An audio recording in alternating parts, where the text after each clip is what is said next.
Shane, a really interesting day with clubs from Australia and the UK sharing their ideas. Yeah, it is. It's the first time it's happened, and it's always sort of been at that higher echelon, and sometimes it doesn't filter down to the clubs. And I think it's really important that everybody knows we've got the same problems from one side of the world to the other, and more important, the same solutions. So I think it's great that we've opened the dialogue, and I think it takes a huge step forward. And clubs at different stages and experiencing different things from each other. So it's, there's things even the Rabbitohs can learn. Champions. Oh, for sure. As I said, I came back to Australia, and our community development programs are based on Leeds, and a whole lot of things about the mentality of why that people buy season tickets here in England, which we never really had in Australia, came from here. So the cross-fertilisation of ideas can only grow each other's businesses, and the businesses aren't really that different.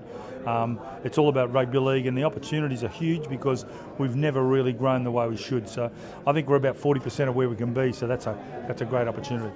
Yeah, very interesting, very informative as well. I think the game can only benefit from working closely together, bringing the NRL and Super League closer together and sharing best practice. And you've got three very successful clubs who have all been on the podium this morning so far, and some real insights into the digital strategy, fascinating insight into the membership strategy itself, which is something that Widnes were working really hard to develop as well. So I think whenever you get this level of intellect and talent and experience in a room, it can only be beneficial for the whole game, both domestically here and in terms of the international development of the game as well. I was going to say it's horses for courses as well, isn't it? Some clubs particularly strong in certain areas, and they're trying to kind of pass that on.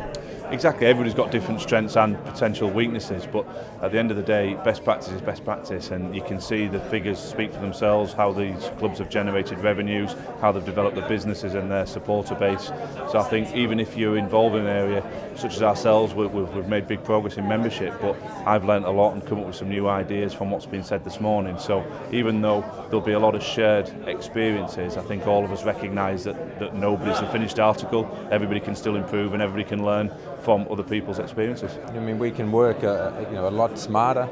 I don't think we have to work harder. We just need to work smarter together, and I think the collective of all of the backgrounds that we have will make our game a lot stronger and healthier in the future.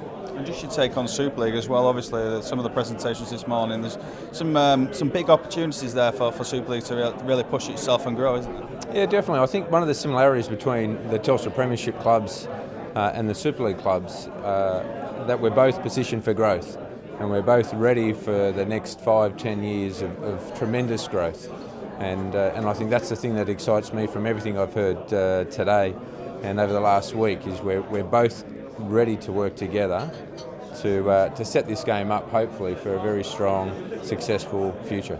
Yeah, I think if you look at things like the crowds in the first round and some of our audience figures over the last week and the sellout on Sunday, we've got huge opportunity. We've got a lot of hard work. In some ways, we're probably just at the middle of the road of where St George and Souths and Brisbane have been, but we're catching up really quickly. We know there's a lot of hard work to do, but the early results are very encouraging, and we've got a lot of room to grow in the next 2 years.